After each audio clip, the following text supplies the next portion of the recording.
today we will talk about implementation of the project. And so we will imagine that you already received the grant and what to do when you receive the grant, right? So I will start and Dana will continue. So this is our topic, and usually if we are coming back to what we discussed last time, usually it takes from 8 to 12 weeks, sometimes maybe a little more, for national agency to make a decision about your project. And after that, they will inform you if the project got approved. Usually applicant organization gets an email about this, and then they are spreading the info to all the partners. So today we will give you a step-by-step guide what to do to implement the project actually. So what we do before, during, and after the project itself. Also, guys, you can see my screen and you can hear me, right? Okay, perfect. I didn't make sure. So when you already know that you received the grant, first of all, you should have a clear head, because you will have a lot to do ahead of you, but it will be a great experience, and with good planning and adequate distribution of tasks between people and partners, everything will be fine. So first of all, confirm the dates. Initially, you were putting them into application form for the project, but they might be subject to change. So it's fine if the dates are changing, especially now in the uncertain times of COVID-19. So it can be changed upon agreement with national agency. And in general, when the project is approved, applicant organization signs an agreement with national agencies that they accept the money and that they take responsibility to implement this project.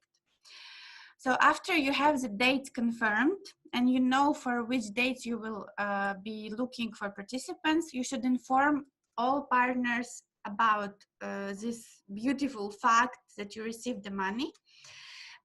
And you should start active communication with partners, because from that moment you will be in touch with them constantly, and the effectiveness of your project greatly depends on how much you communicate with your partners, because it has to be really a lot of communication concerning different questions. And then you should start enrolling participants.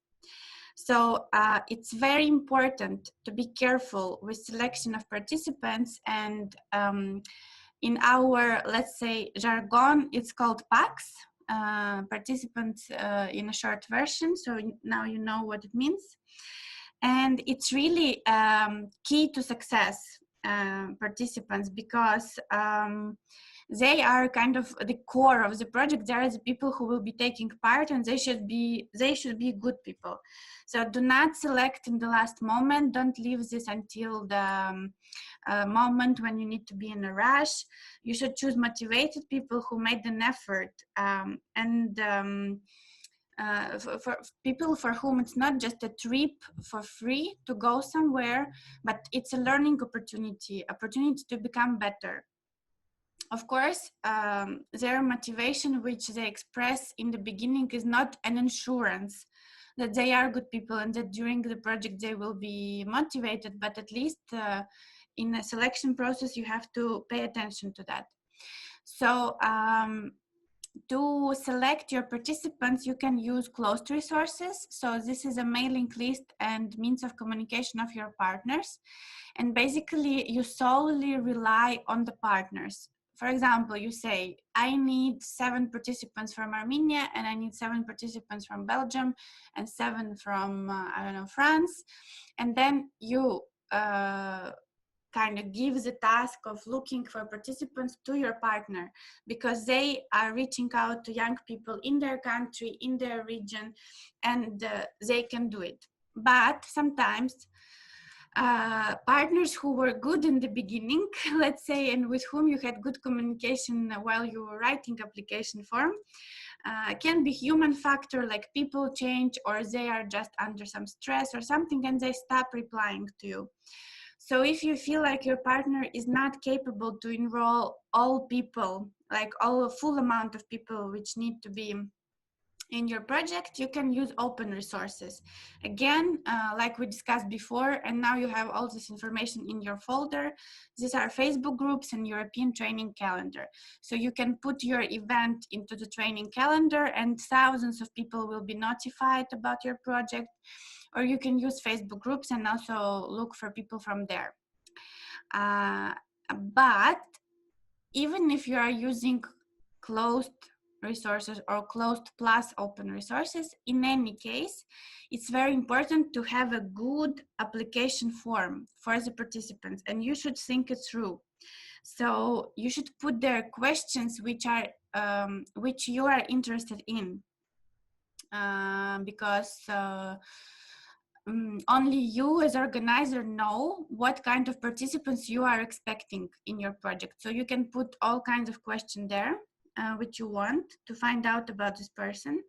And if you make not a short but relatively long application form and people will fill it, it means that they are motivated enough to take part in this project. Because if it's short, then even lazy and not motivated people can do it, let's say. And how it works is that you put a deadline. For example, you create application form, you send it to your partners, or you put it on open resources. You put a deadline until which you are planning to receive these applications. Then you are assessing these applications. Then you are selecting the participants themselves. Sorry, I missed this step in the presentation. Then you are making a waiting list. For example, you selected all the participants that you needed, but it's not for sure that they will confirm. So you make a certain waiting list of people for whom you can give this free place. And then you get the confirmations from those whom you contacted.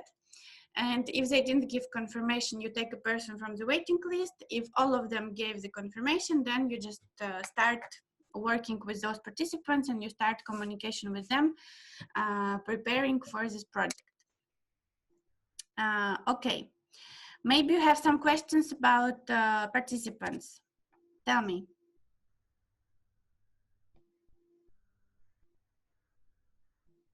No, thanks. No? Okay. Ira, I think I have a question.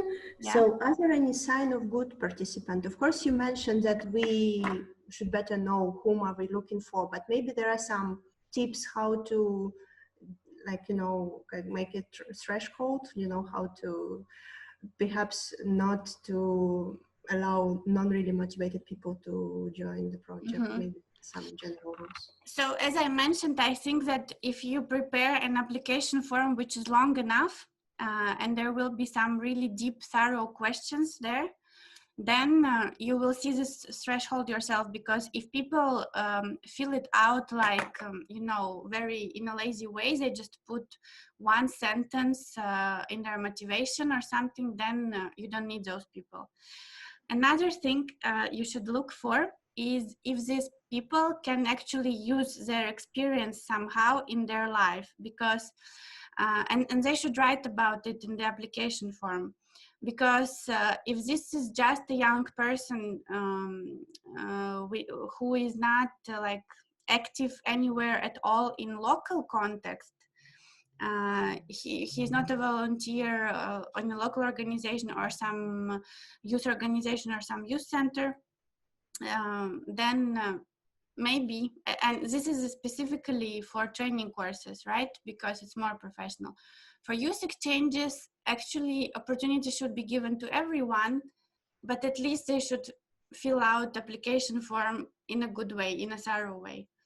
And I'm usually looking, for me personally, I prefer to give opportunity to those who never took part before. Usually they should write about their experience if they took part in Erasmus activities before. And if they already had like 2 or 3 projects before, then it's better to give it to someone who had 0. This is my list. Dana, you want to add something? Yeah. I also like when participants didn't have much experience before, but because when you meet some people who was on 20 projects, let's say they have their expectations and not always like that easygoing. But I would say also that don't be afraid to select some not that nice participants, because it's like always actually happening. It doesn't matter how proper is your selection. And it's fine, because I met a girl who wrote a really nice motivation letter, but in fact she didn't want to participate in some team activities, to work in a group. She never wanted to speak publicly, or so you never know whom you selected. Just you need to be flexible in work during the mobility. Yeah, more or less it's like that. Any other questions about participants? No? Okay, let's move on to logistics. Another important part of the project is logistics. So it consists of 4 parts. First part is accommodation. It should be decent at the price that you can afford within this project budget. So for youth exchange, it's appropriate to choose a hostel. So it's appropriate in youth exchange if they are like 5-6 people in a room. For a training course, budget is higher. So it's actually better if you have a hotel or at least some other training venue where there are 2 people in a room. But of course it depends, and it depends also on the place where you are doing it, and maybe there is some very nice location, but there are 3 people in the room, so why not? For sure there has to be a conference room. So apart from a place where participants will sleep and eat, there should be a conference room where you will all be meeting for sessions. Another nice thing, maybe it's not 100% necessary, but it's nice to have some outside place, so you can have some outside activities like a yard or something, and if the weather is good you can go and freshen up in the air. And also it's not super necessary, but it's also nice if there is a place to hang out in the evenings, like a lobby or some place where they can have some free time, because this is also important part of the project. Project is not only about sessions. Project is everything in a whole. And another thing you should think about is whether you do it in a city or in a village. Well, the advantage of the city is that there is a good infrastructure, it's easy to get there. There are opportunities to go somewhere in the evenings or to do some sightseeing or meet some people from local organizations. It's also a nice advantage of the city. But in the city, participants get easily distracted by the bars, by the opportunities to go out and spend time in the city itself. So it's a tricky part. On the other hand, in the village, you will be alone there. Like, I mean, most probably there won't be another group of young people. Most probably there won't be so many opportunities to be entertained. And participants will be more focused on the program. But sometimes it's hard to get there, like infrastructure is not so good, but it depends really. So it's your choice. Just you just have to weigh the advantages and disadvantages of both. Then there is a very important part, which is on the same line with accommodation, which is food, right? All people need to eat, and all people are really have different perception of food. So you have to take into account all special needs. So in the application form, when you are collecting applications, you have to find out if they have some special needs, if they are vegetarian, if they are lactose free, if they are gluten intolerant, if they don't eat, I don't know, fish, or if they don't eat eggs, if they have some food allergies. So there are many things which people can have concerning the food. So really, you have to pay attention to that. And basically you have to, if there is some special need, if there are vegetarians or people who don't eat gluten or something like this, you have to satisfy those needs, because if participants are hungry, they do not want to take part in the program. They don't want to be motivated and active. So there should be enough food. It should be, ideally, it shouldn't be repetitive. It shouldn't be the same all the time. Yeah, and it will be a huge plus for your project if at some point there is, for example, dinner out. So it's a place out of training venue. If you go to some national restaurant to try some traditional food, if you manage to organize that, it's really great. But concerning food, what you have to remember, and you have to, you know, be very zen about it, that there won't be a single project where all people are satisfied with food. Never. Even if you give them five-star hotel food, there will be someone who will say that this is not good enough.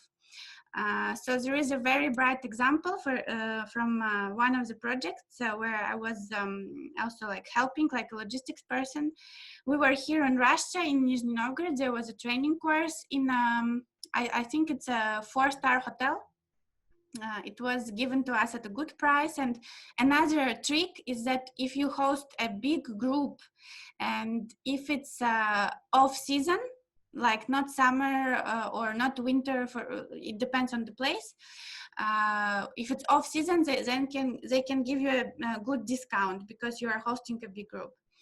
So we had this good discount, and we were in a nice hotel. And in the end of the project, when we asked them to give their feedback about accommodation and food, one of the participants said that the cream in the eclairs wasn't soft enough. So imagine our faces. They even got eclairs. Like, not in every project there is a dessert, you know, and there was a dessert every day. And the cream in these eclairs wasn't soft enough for one of the participants. So just for you to imagine how picky they can be. Okay, so just remember about this. Ira, can I add? It sounds like a mystery, but I had a project where participants were satisfied with the food because we had a chef from Belgium who cooked for us. Okay. So everybody was ready to take a photo of food because it was so awesome. Okay. Even with the taste and both with the look. Okay, so it's possible. So maybe, yeah, there are such places, but I've never been. Okay, another part you have to think through is materials. So you have to ask beforehand from facilitators what they will need. But the tricky part here is that facilitators need to plan their sessions beforehand to be able to tell you what they will need for the session. And some facilitators have the tendency to plan their sessions the night before, which is a wrong thing, of course. It has to be planned in advance. So you have to tell them that the materials you will buy beforehand, but only if they tell you like 1 week before the project. This can be, of course, paper, markers, but maybe they might need playing cards or some balls or something, you know, it can be anything because it's non-formal education. So really talk to them before. And then another important thing is that you have to prepare info pack for all participants and send it out. Preferably, you should send it out 3-4 weeks before the start of the project so they can be prepared. So you put there what to bring, what kind of things they need to take with them, how to get to the place. Maybe you create Facebook group for all participants and give a link to this group so they can start online communication before. What they have to prepare, what they should prepare for the program, meaning, and the program itself. Also, it's nice if you put it into the info pack, because they will know what is the schedule. And then you have to stay in touch. So if you are a logistics person, you should be prepared that there will be many small questions from participants, and they can ask you really everything, like what is the weather like, or what is the time difference with their city, or something like this. So people are really different. They are tending to ask really different questions. So your task is to be patient and to reply to all questions, but at the same time, of course, keep your borders, yes, because if the question is really something that they can Google, they can Google, right? Okay, next I will be talking about the program, so you should ask me questions about logistics now, if you have any. I see some questions from Razmik about APV, but I didn't get what's the meaning of the question. I mean, I know what is APV, but Razmik, what did you mean? Yeah, Okay. I think we discussed APV last time, yeah? I didn't remember that we discussed about it. Actually, I don't know what they will do during the APV, but as I know, it's like preparation meeting between group leaders and facilitators. Yeah, I can elaborate on that. I think we just mentioned that it's possible to include money into the budget, but maybe we didn't explain how it looks like. Usually it's 2-3 days, and facilitators and group leaders are coming to the project location so that they can see where it will take place, to assess like conference room, to assess places where they will live and eat. And then they discuss the program. So in the application form, of course, they already had the draft of the program, but by the time when there are participants and the project is getting closer, they might know more information, so they can change the program a little bit. They can decide what methods exactly they will be using, stuff like this. They will also discuss some practicalities, some small questions. So this is really a space to prepare. But you know, my personal, and this is very personal opinion. I'm not, I don't want to tell you that my opinion is completely right, but in all IPVs which I have been to, they've been really useless, to be honest, because all of this can be done by Skype in a shorter time. And then for this IPV, you have to fly to this place. Sometimes it's not a direct flight. It can take you like 1 day or 1.5 days to get there. And then there is a way back, of course. And then you're just there for 2 days. And sometimes, like for example, last time I was at IPV in Estonia, and I really felt like I have to push people all the time, because even leaders, they were silent all the time. And I was asking like, girls, what will we do on this day? And they were like, they were silent. and I had to just talk all the time. So and it was a pity for me that we just spent so much money and so much time on this.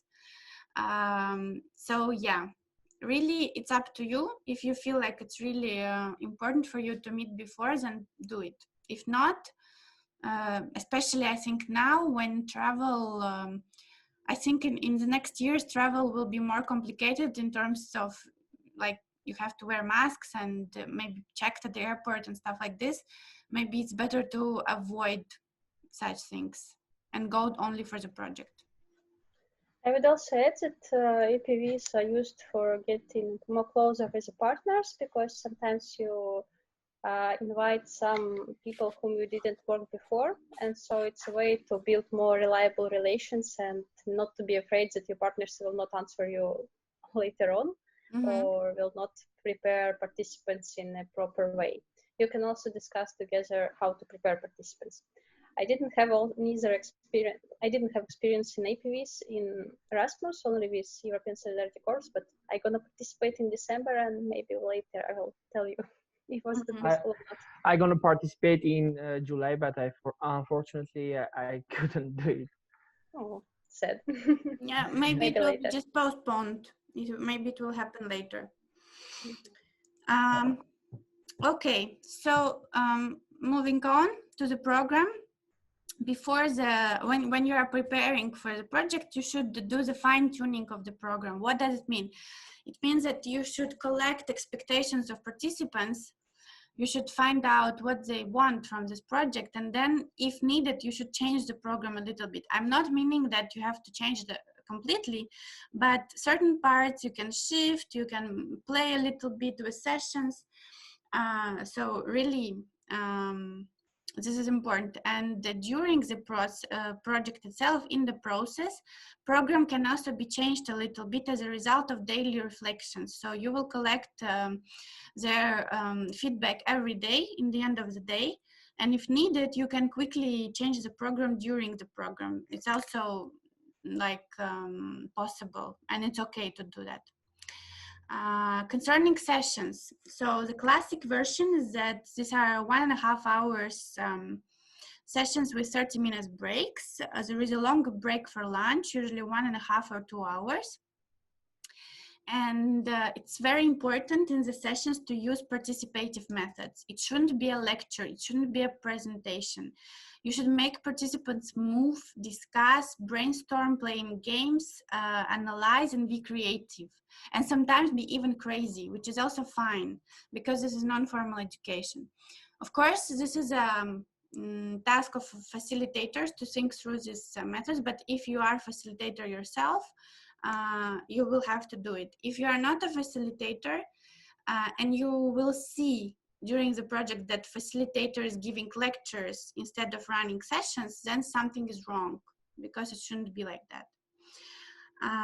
And again, the classic version is that imagine you have a 7 days project, which is also a classic version. You have an introduction. On the first day, you have to meet each other, collect expectations, do some team building. Then you should have several days, like 2 or 3 days of the core program itself, when you are working on the topic, when you are finding out about this topic in a playful way. Then it is really nice if in the middle of the program you are planning some kind of little break. So this will help participants to reboot, to get out of conference room, to see something new.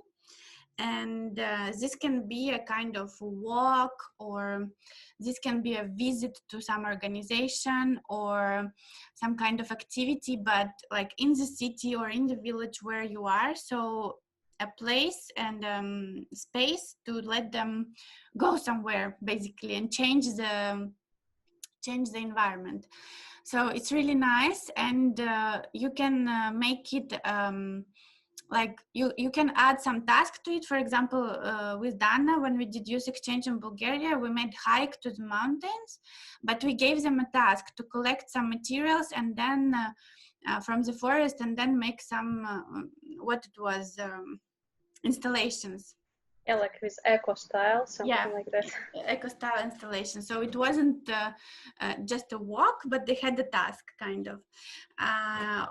Sometimes, like in one project, we also did when we were in Barcelona. We called it a cognitive walk. So basically, we were walking and talking, discussing our experience with the topic of the training course. But it's also not necessary. For example, in one project in Czech Republic, we just told them, okay, guys, today we're working until lunch, and after lunch we can go to Brno, like to the closest big city, 1 hour by train. We can go and explore the city, walk around, have an ice cream and stuff like this.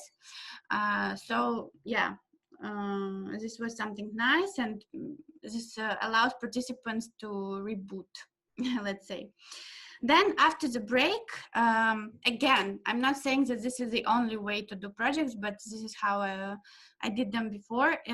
After you had the core program and a small break, a day or half a day, then you have some kind of practical work on the topic. So you give a task to make some intellectual output or some visible output. So can be videos, can be text, can be anything really. When participants are working in small groups and they are producing some result.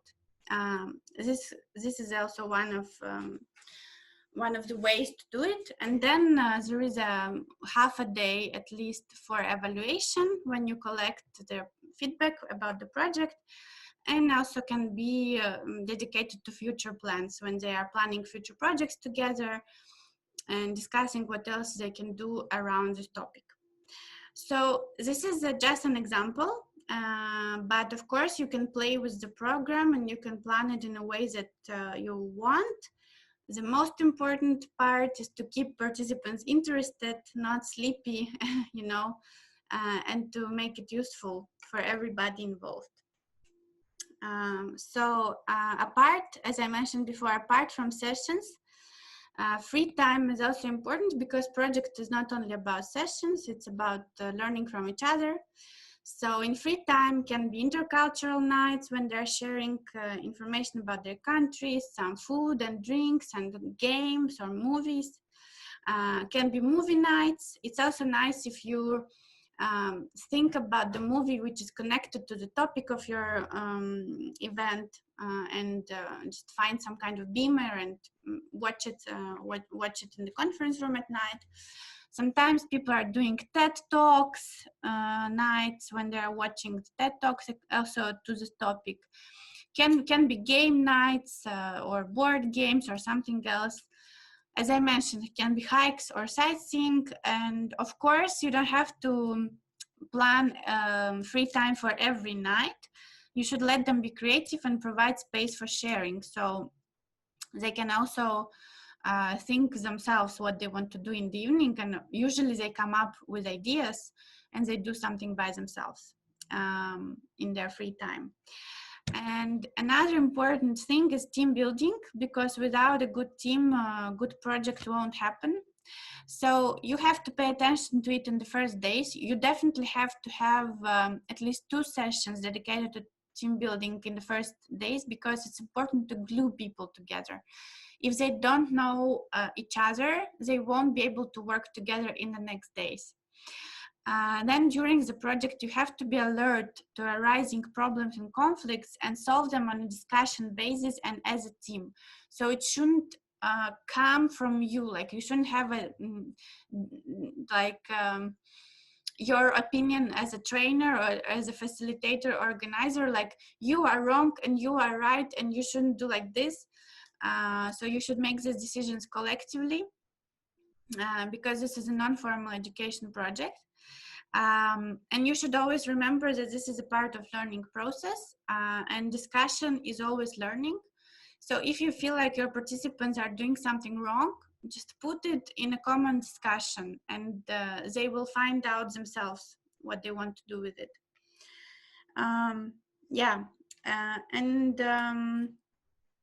It's important also, team building is important, not to jump into the program. So when you start, you don't start right away like, hey guys, so we will discuss digital tools for youth work and blah blah blah and you start immediately with explaining digital tools. No, you have to give at least 1 day to get to know each other. And also in the beginning, it's nice to establish rules, and also rules with which they all agree, like not to be late, not to speak in your language when somebody else is around and doesn't understand you, not to interfere people when they are talking, or not to start fights, you know, things like this. They can also create some other rules for themselves. But even if there are rules, even if there are agreements and discussions, it's okay if problems will appear. Really, you should be okay with the problems, because people create problems. This is in their nature. And of course, it's possible that it will happen. So again, just keep a clear head. Don't be worried. Everything can be solved, and you will have like other people around you. So this is all part of the process. So I think I'm done with my part. Let me know if you have questions, and then I will give my word to Dana. You can ask me questions now. Ira, I have a question to you about these participative methods. Well, there are many books and, you know, textbooks about various methods, but maybe you have something on your mind which is kind of nice to read and can, you know, kind of build up our minds what to use when and what is more appropriate, where maybe based on your practice you encountered these materials. But, you know, there is no universal answer, because there are, for example, some digests of team building games. There are digests of energizers or get to know each other games, but then it gets more complicated when you have to do this core program, right? When you have to discuss the topic. So usually I'm going to give you the link now to this website. I myself, I'm using, again, website of Salto. Salto is our king and queen and everything. It has a very nice tool, which is called Toolbox for Training. And basically, you can, I'm gonna give the link in the chat. Basically, you can just type there what kind of tool you need, or according to which topic, or according to the method, and it will give you many examples usually, because experienced trainers, they just upload their own they upload their own experience there. Another thing, when Dana will be talking, I will send you the link also in the chat.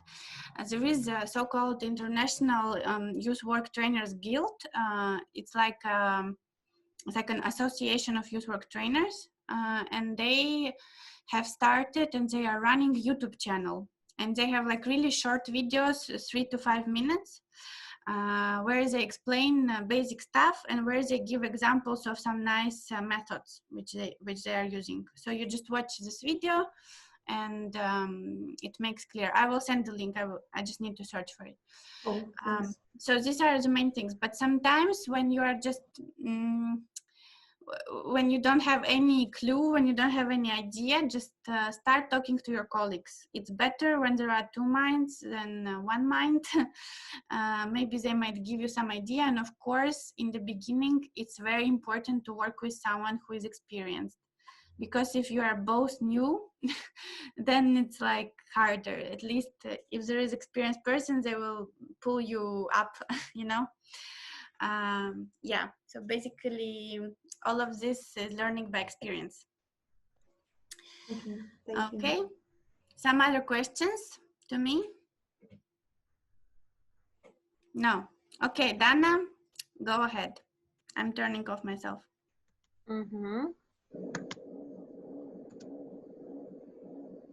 Can you see the screen? Yeah, okay, good.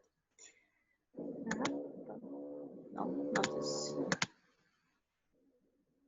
Yeah, so I hope it's not too noisy. My neighbors doing some repairing today. So my topic will be what kind of problems you can face as organizer, or how we call it this era, what fuck-ups can happen with you, because none of the project can be ideal. Something will for sure happen with you, and it just depends how you are, how much you will be ready for that. So what it can be? Participants get sick. It can be in all different forms. For example, on a project that we did with Zero, I'm sorry, Dana. Yeah. It's too noisy. I couldn't hear you. And if I will talk like that, will it be better? Yeah. Yeah. Okay. Sorry, for me it's just I hear both you and those people, but I can hear you fine. So really, there is no place you can go. Okay. So yes, when we did Project Zero in Bulgaria, we lived in a hotel, and we had a kind of a buffet with food, so each participants could choose what they want to eat. And on the third or fourth day, it appeared that half participants get sick with their stomach because something wrong with the food, but like for half of them it was fine. But what's funny, a week ago after this project, I came to the place again for another project, and none of participants feel bad about the food. So I don't know, maybe it was mass hysteria, who knows. But sometimes it's not just about food. Sometimes it can be something more serious. For example, one of my project group leader went to his room at night. It was no light, so he stumbled from something, maybe from bed, fell, and he twisted his jaw. So it's in the morning we needed to pick him up to the hospital, but it wasn't also serious. But next day, his participants from his team didn't warm up properly. It was some dancing project, and he damaged his leg. Okay, something more serious already. And on another of my project, we had a pregnant girl. She was in the beginning of her 5th month. And on the last day, when the project already finished, we had a dinner, and she come to one of the organizer and tell like, oh, I don't know what to do. My stomach is a bit hurting. I'm a bit afraid. And of course, we all get afraid because she's pregnant. She's from Portugal and we are in Latvia. So we picked her up to the emergency. But it appears that everything is good with the baby. She just had some old disease with her kidneys. So more or less, but it can be some problems with health. So don't forget to remind your participants to pick up their health insurance cards or make a travel insurance. Another thing is that participants can spoil some property. It can be your property or property of the venue, of the hotel, for example, or it can be property of other participants. It depends on the situation, but better, of course, to warn in the beginning participants that if they break something, they should repair it or pay for that, because it can be something serious. On one of the projects, we had a situation when at night participants started to scratch something on the table, maybe with a knife or something sharp, some words, not cursing, but I even don't remember what it was. But the thing is that hotel in the morning told us like, hey, you spoiled it, please repair. And of course, nobody appeared to say that, oh, it was me, sorry, I will do everything. But luckily, one of the participants said that he can repair it by some scratching and brushing, so it was fine. But of course, it can be something more serious. On project of my friend, one participant broke the door. I'm sure there can be also some more serious cases. Another thing is that participants can disappear from workshops. You just leave the workshop, and in the middle of it, you separate participants by small groups for working on some topic, and while dividing them, you understand that somebody is missing because it's not a proper number of participants. Participants are different. Some of them are very nice, and if they, for example, late, or if they feel very sick and would like to miss the workshop, they are very sorry. They come to you, they apologize 100 times, and like very cute. But some participants, let's say, more brave, and if they feel lazy, they just stay in the room, and you find out it just during the workshop. So of course, it's not a nice behavior that you should accept. Usually in the beginning of mobility, or even when we send info pack, we write that you should attend at least 90% of the workshops. Otherwise, we can be able not to reimburse you your travel costs. It sounds quite serious. Of course, everybody wants money back and try not to miss the workshops. But if you find out that it happened, of course, first you need to understand what's happened. Maybe this person really feels bad. If it's not that, have a serious talk. It also can be situations when, for example, you're in a city and participants went for the party in the evening, and somebody just didn't come back to the hotel and stay in another apartment, and friend or new friend also had this case, but luckily girl appeared by breakfast, so it was fine. But I know the cases when people get drunk and they come back at 6 a.m. when everybody already like alert and try to search for him in some fields, but he was just sleeping somewhere. Participants are not fully satisfied with the learning program. That is what Ira already told, that not all the time everything's going how you planned. It was very bright experience for me on my first project that I facilitated. Basically, I learned about Erasmus when I was on my EBS, and during this year, my hosting organization did one youth exchange and one training. So, and after that, I wrote my own project and I implemented it. So not much experience really, but I decided, why not? I know how to facilitate, everything will be good.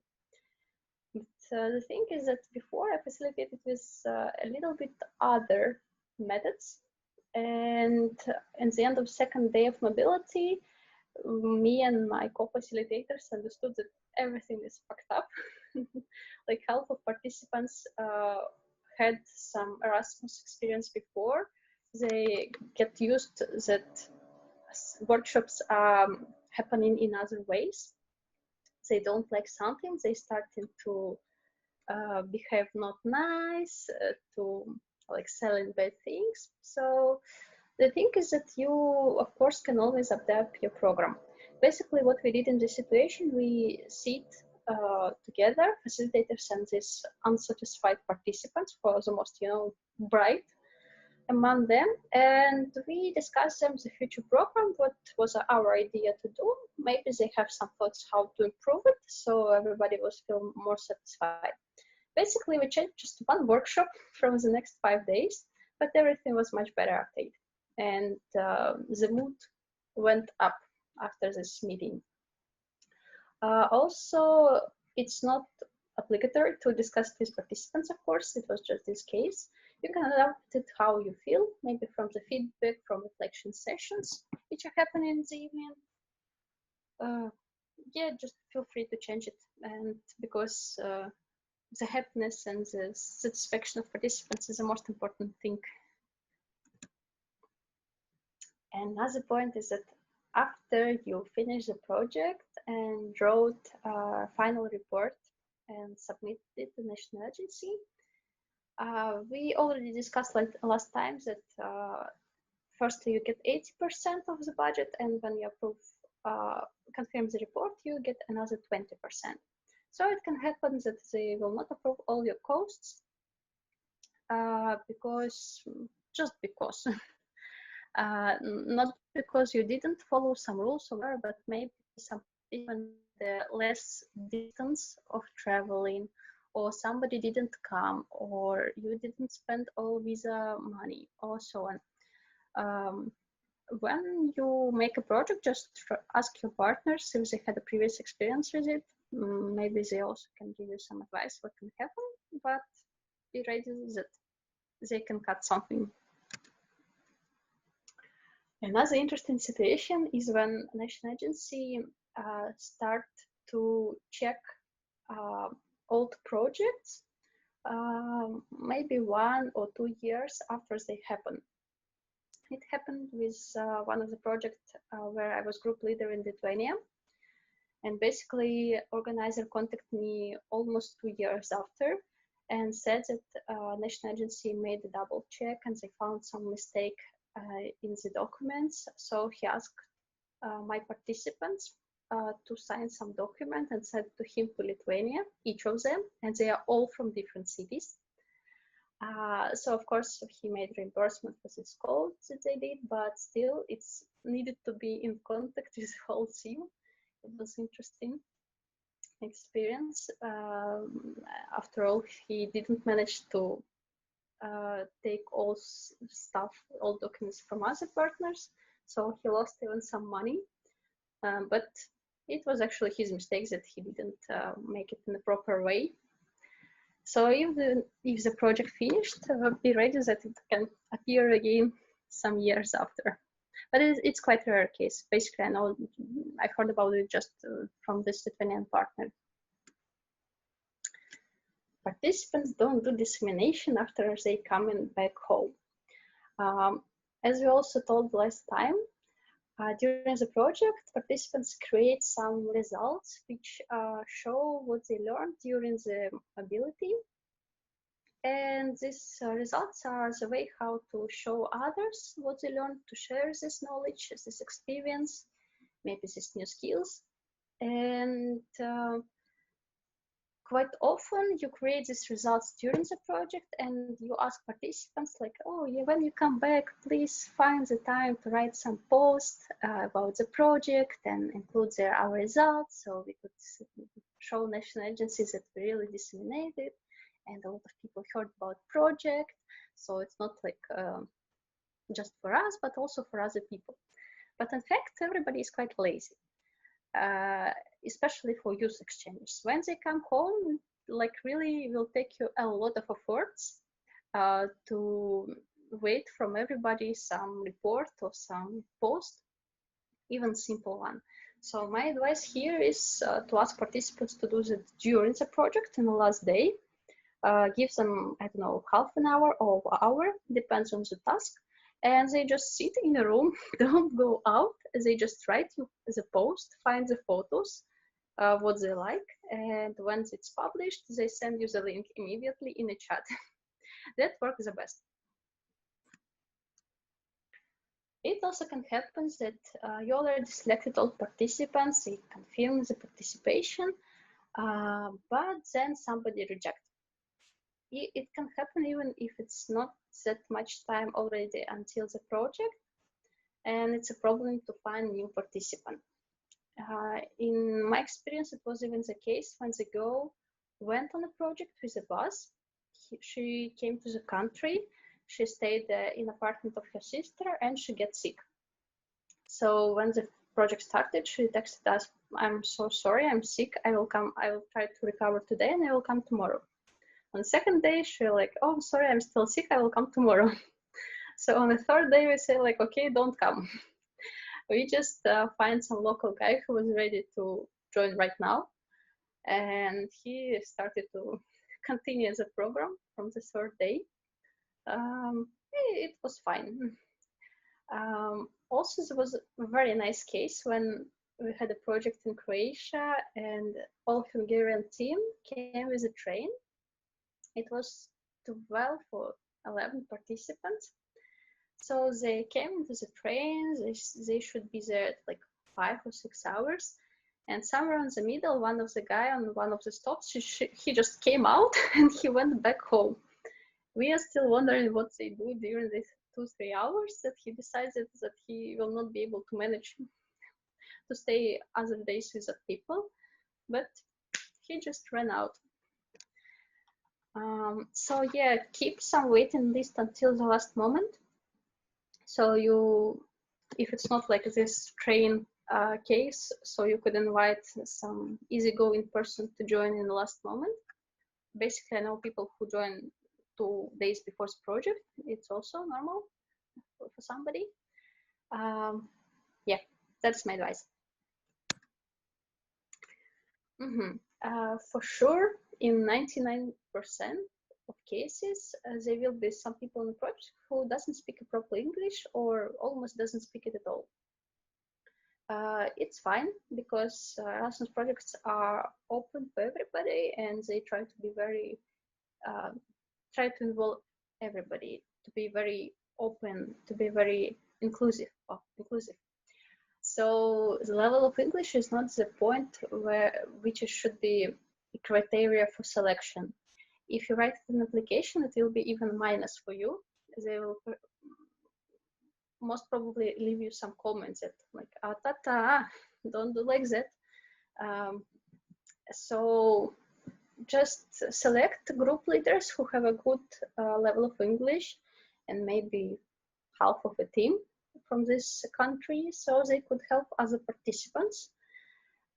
If they will work in a group, you can put in this group like person with some low English skills and with a normal one, so they could help each other, and this person wouldn't feel very shy, yeah, and could share still his ideas with others through the help of this translator. Also, during the project, it's nice to support this person. And I saw cases when by the end of the project, people started to be more open, started to try to speak, even publicly.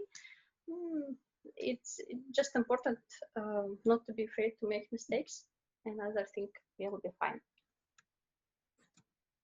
Weather. Of course, it depends on the season and on the country where you do your project. But if you have some activities outside, always be ready to change it, especially in the last moment if it will be bad weather. Last September, I did a project in Latvia, and Latvia is like St. Petersburg, so it's not that nice weather, and it's changing even faster than here. So when we had a city quest, we planned to do it for the whole day, but the day before we understood that, like, no, it's so bad. Portugal team will kill us if we will ask them to be in the city whole day. So we cut the program. We did the quest just for 4 hours maybe, and it was fine because by this time everybody was already quite wet and feeling cold. So we decided to finish our evening in the local bar, so everybody could warm a bit. But if you have some activities, keep it in mind, and maybe to have some plan B, what to do if it will be too rainy or too stormy. Oh, my favorite one.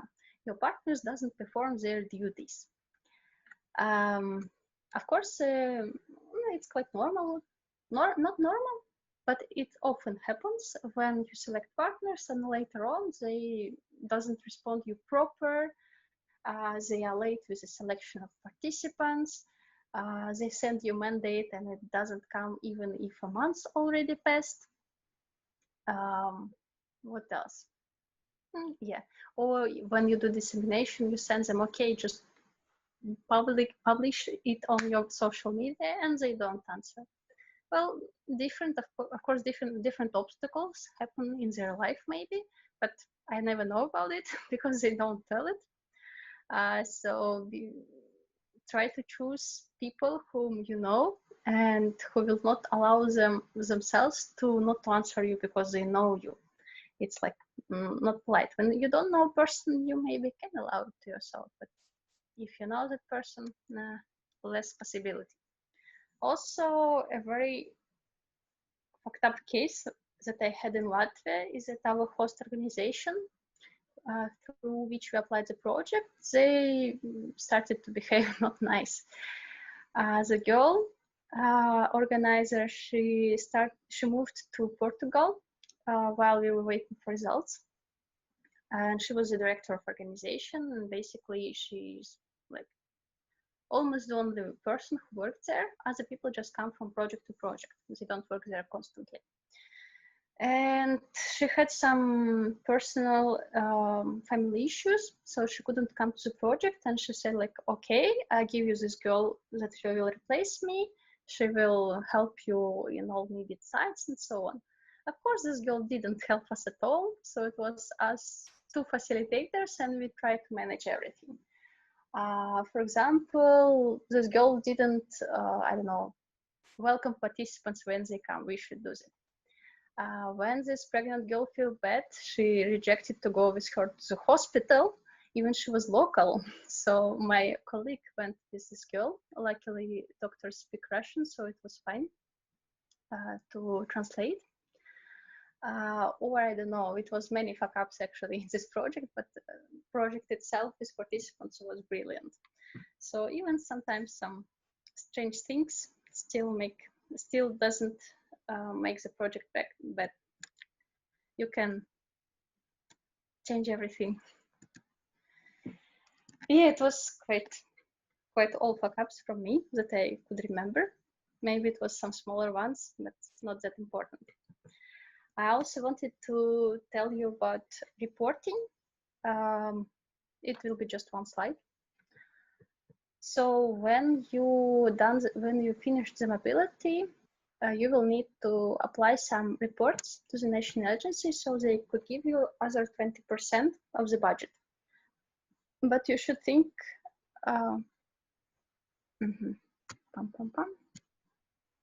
but you should think about reporting even before the mobility, not when it's finished. Why? Firstly, because during the project you have participants and maybe they need to sign some documents. As you apply the project in another country, there will be work rules of their country on some documents, and doesn't matter in which country you make the project. So maybe they will need some list of attendance signed by every participant, or maybe they need some other forms or documents signed by them. So be aware of it and ask your partner what you will need to provide in the end. So not to know about it one day before participants left. Also, you will need to make all reimbursements to participants before applying the report. Basically, you can do it even during the mobility. I would say it's quite easy way because you can give them it in cash. And you don't need to spend money on some transfer fee, especially to partner countries as ours, because sometimes it can be costful. But from another hand, be very persistent that, okay, we will give you reimbursement now, but don't forget to send us your tickets with which you fly back, like boarding pass or something else. And you kind of take a risk that if some participants will not send it to you, that will be bad for you, and probably the national agency will not reimburse you some money. You can do reimbursement also after the project, it's fine. You can make a transfer personally to each participant when they provide all documents, or to the partner organization, and they will distribute the money among participants. If you choose a way with a partner organization, please let them know about that before the project, so they should be aware of it. Also, pay off stakeholders like a hotel or conference room, restaurant, and so on. So you will need to do it after. And pay off to organizers, like for whom you still have money from this 80%, like logistics team or facilitators or somebody else. Also, don't forget to keep all bills. It's super important, both for reporting to national agency and both for accountant of the organization, because I guess, as I understand from my Croatian colleague, they also check it. They also check it where you spend the money from your account. You need to try to keep all bills that you have. Doesn't matter if you buy logistics or if it's reimbursement to participants. Participants need to provide you not just ticket, but also a bill for the plane or for train, doesn't matter. Keep all papers. Also, another thing that is needed to be done for report is dissemination of the project results. As I said, you can start doing it during the project with participants, and you can finish it during 60 days after mobility finished. So basically there is a time for dissemination. Exactly. So you can ask your partners to write some articles. You can contact some media to disseminate it. Any way is good. The more people will know about your project and about your results is better. And after the 60 days of dissemination, you have another 60 days to write a report and submit it. It's done online in some special mobility tool. You'll have a number of questions there. Basically, they are crossing a lot with the ones that you'll have an application. So I just copy some of them and change the time, like from the future to the past. That yes, we planned to do that and we did. And of course, you just need to add more details, how everything was happening, what was the changes, and provide all links with dissemination and so on. So basically that is it from me. maybe questions both about backups or about reporting. Dana, is there a form for this report like that you mentioned? Or I suppose there should be a form and something super formalized and everything. Yes, it's like the same questions all time. If you want, I can extract it from my previous, and we will send you the template. We will add it in a folder with other files. Yeah, might be nice, because most probably I will be doing it for the first time, so I'm curious to see what to expect, basically. No problem. And also, But, sorry.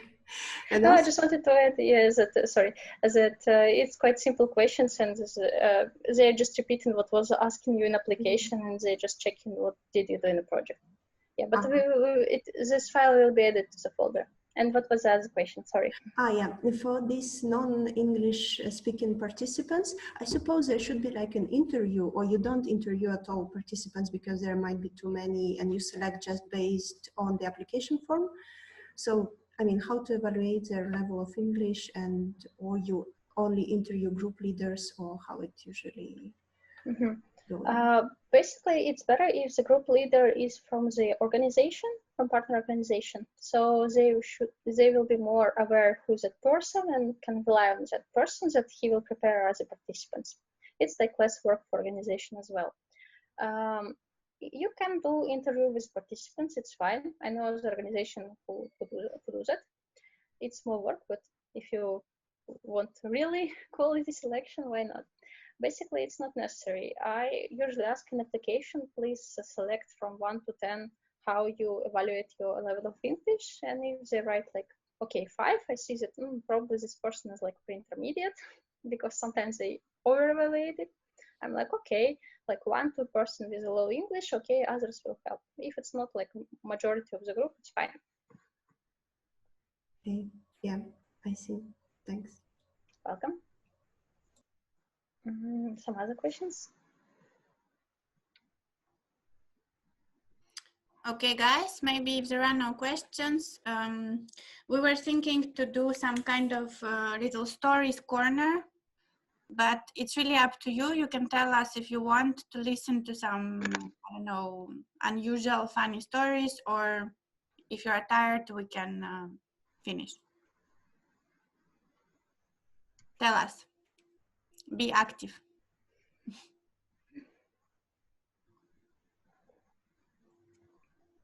Well, from my side, maybe I would be curious to hear from your experience what had happened, but let's see if someone else is also on board.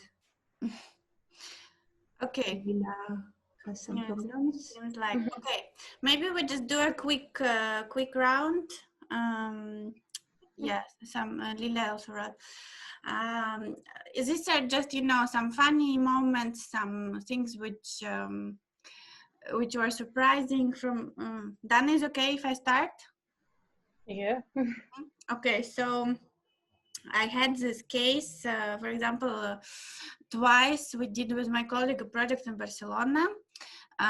So participants had the chance to enjoy Barcelona. They lived in the city center in a hostel, and everything was very nice. And my colleague, she thought through the program for food. So every day for lunch and dinner, we went to some different cafe, which would be social entrepreneurship cafe. So like, for example, where cooks or waiters were migrants or refugees. So we were helping to the social entrepreneurship thing by ordering food there. And these places were really cool. They were authentic. Some of them were also like looking expensive, and the food was very nice. And it was really something remarkable that she didn't just bring us to some canteen, but she brought us to different places, and they all had a bigger sense behind it, And in the end, we were also, for example, she was buying transportation tickets for them to go to some places in Barcelona, and their hostel was also very nice, and money-wise, everything was really great. But in the end of the project, we got a feedback saying, I think this project was very poor. So for us, it was really not clear what poor was about it, because all the money things were really great, and she didn't save money on anything. Then, for example, in the same project, there was a guy, and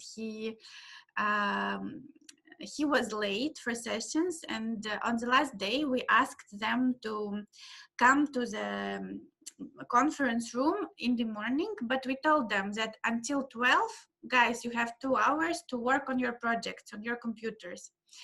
And his partner didn't have a computer, so he had to bring it for both of them. And then his partner showed up at 10, like we asked, and this other guy didn't show up. And we were asking, like, where is he? And they said, we don't know, he stayed in the hostel. He came 2 hours later, looking very fresh and very happy, and he was very, like, satisfied with his life. And we asked him, like, where were you? Why didn't you come? He said, I was sleeping. You know, and he was really honest about it, and he didn't even think up about some reason, like my stomach was sick or something. He just said he was sleeping. And we said that it's not okay, of course, and we were really mad at him. So this is something you shouldn't do, really. If you commit to a project like this, you have to show up. And when we had the evaluation circle, when we just were saying what was our biggest impression of the project, he said that his biggest impression was that he came one day before the project. He went to Barceloneta beach and he was drinking orange fresh there. And he didn't say a word about the project, about how he liked our program or anything else. So this pretty much said everything. Yeah, and I think also with Dana, when we did the project in Bulgaria, we had a lot of participants who were really late. Sometimes half of the group was late, and they were coming like 15-20 minutes after the session started. And we invented this thing that they had to do push-ups, right, or sit-ups. So there was like a kind of physical punishment. But you know, they were doing it until the end. So it wasn't like for 2 days they were doing push-ups and then they realized that they are wrong. No, they were doing it until the end of the project, just I don't know, for fun. Then there is another problem which I faced also. This is the thing when you're doing a project in the city, participants can be hungover. I mean, they can be also hungover in the village, as long as there is alcohol, but when they go to some bars and they can stay up really late, they don't show up in the morning, or they feel really bad in the morning and they don't work in the sessions. They just put their body in the chair because they are hungover. So I don't know if this is something that can be controlled, but anyways, it is an issue sometimes. And yeah, I think Dana mentioned this part, but I just want to confirm another time that concerning dissemination and some future actions, it's really hard to get in touch with them later and ask them to do some post or to make some email or to create something, because basically they kind of close the door. So they left the project, they close the door, and they don't want to do anything. Of course, maybe there are some unique people, like 10% or something, who are doing it, but just in case, you have to be ready that when you need something after, and probably you will need something after, at least the report, it's possible that from some people you will have to write them several times. And these cases we had before, we would write them on Facebook or on email, on messages, and WhatsApp or somewhere else, and they would say, yeah, but they keep forgetting, you know. So this is just an issue. So you work with people, you have to be prepared for that. I think that's all from me. Okay, I remember 3 cases from my side, and they're all from my projects in Lithuania. So when I was there first time, you know, it's like when you go to another country, it's like still some you're deep in the culture, the traditions, what is the country about, like local team will tell you some things. But what we learned from that, that they love potato. They cook it for us every day. Like all lunch, all dinner, but we have potato in some option. Like sometimes it's this cepellini when they have potato on this cotlet, meatballs. Sometimes it's just boiled one, sometimes it's fried one. Like we, in the end of the project, after a week, we're like, please stop, please give us something else. It was a suffer, but when I was on project there a month after it, and they get our feedback, and the kitchen was much more diverse after it. Also, on one of these two projects, we were in December there, and it's like as Ira said, that some crazy things that should be on a project. So we had a sauna and the lake nearby. So you can imagine sauna, lake, sauna, lake. It was already snow, of course, there, so it was my only time in the life when I was swimming in a lake in December. Of course, it was cold, but actually after that I get much more healthy. Because before that I was a month like very sick, but after the swimming I really start to recover. So think about it. And also funny case from there is that we had a second project was about driving, like it was called Young Drivers. It was about texting while driving, like how dangerous is it for people who are drivers and who are pedestrians and for other drivers and so on. And what was happening on the first day? How the project started? Me and my friend was departing to the airport, and team of organizers were welcoming us, two of us, because we were friends.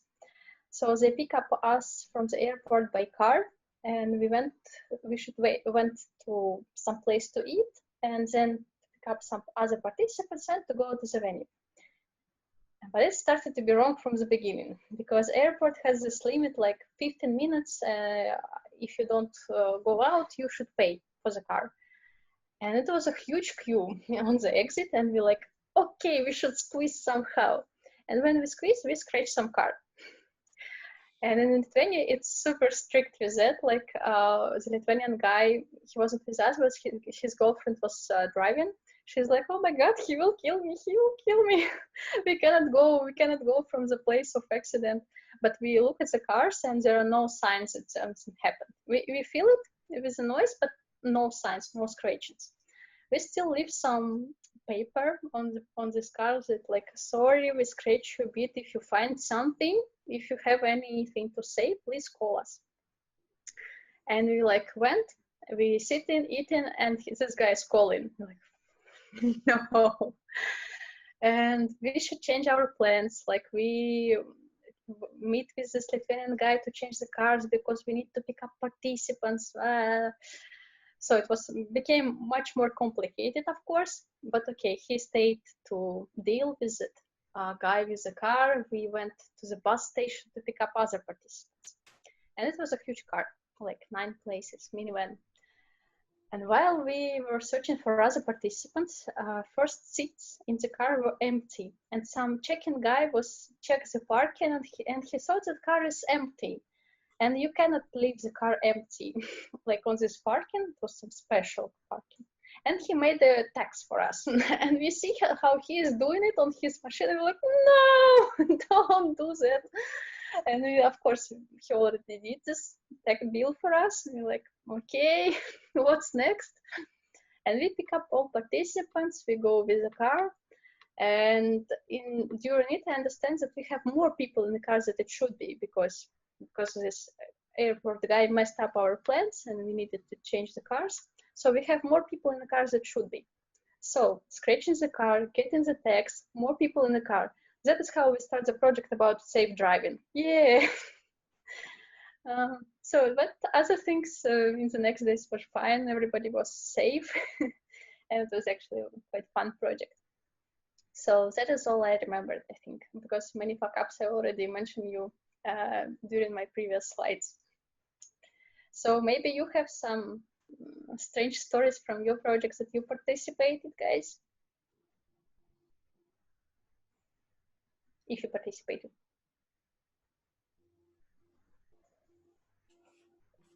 Don't Well, cry. I just have some question, like for these very strange guys who either are drunk or hangover or whatever.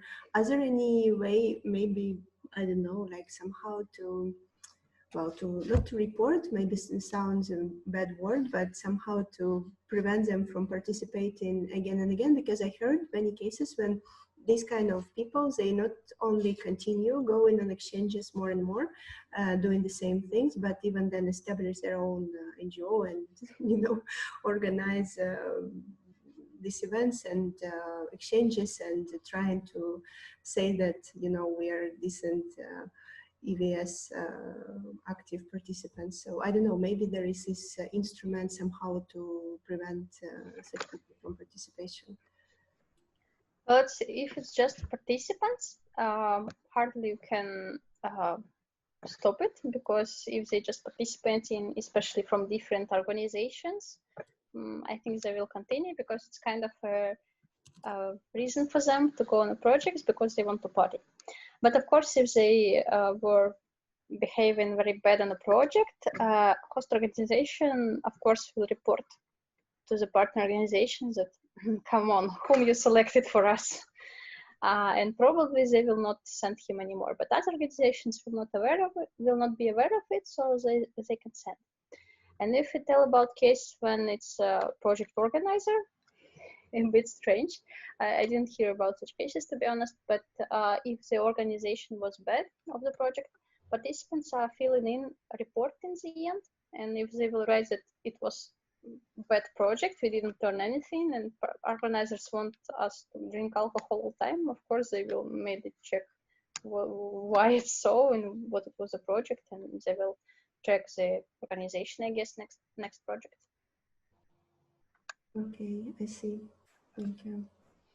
But in general, I think you just have to be ready that they will be there, because there is no perfect project with perfect participants, and you just need to find a way of dealing with them. So if it gets really bad, and for example, if they are hungover every day and they don't show up on the sessions, you don't have to reimburse them money for the ticket, because because it's their obligation to take part in the sessions.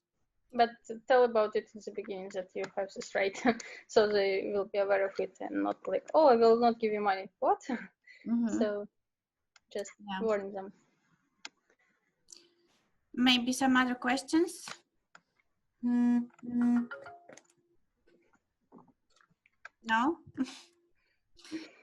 Okay, guys, so it was a quite long journey of 3 weeks, and in the beginning we were like 15 people, now we're 6, and I think you are the strongest.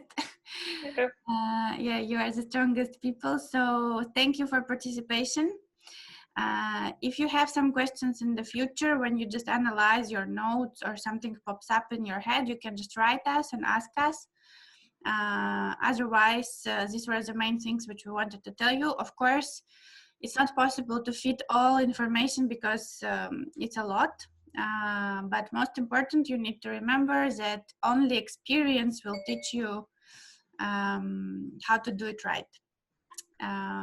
Yeah, maybe Dana, you want to say something? Yes, guys, thank you very much that you were with us until the end. I'm very proud of you and my heart to you. I also wanted to add that our info center in Russia, we have our website. Oh. So we quite fulfill it very much with different information, including the one about Erasmus+. So if you want, you can go in it and check, because there are not a video but written text. Maybe you will find something new for you. And yeah, so, but it's of course in Russian. If you speak Russian, good. If not, maybe use Google Translator. So Thank yes, you that's very, all. very much. And can I ask a question? Sorry. Yeah, sure. In case we want to implement a project, of course we can't, you cannot apply directly, but if we have some partner from, let's say, from an EU country, can we be partners? Like, can we have some partnership, have participants from Russia? And can we contact you for these questions or not? Definitely. I think sure, because I already have Anastasia as a partner from Russia. Oh, Ah, nice. Yes, actually, if there is at least one European Union partner, then there can be participants from other partner countries as well. So yes, of course, you can contact us, and according to the topic, we will tell you, for example, who is expert in it in Russia, or who would be potentially interested, or maybe it will be our organizations. We will see. Yeah, like both of us are working here in NGOs, so why not? We are Yeah. always up. Text. Yeah. okay. Thank you. Thank Yeah. you. For, Okay, then have a good evening, guys. thank you. You Thanks too. a lot. Thank you. You Thanks. too. Bye. Luck with projects. Bye. Bye bye.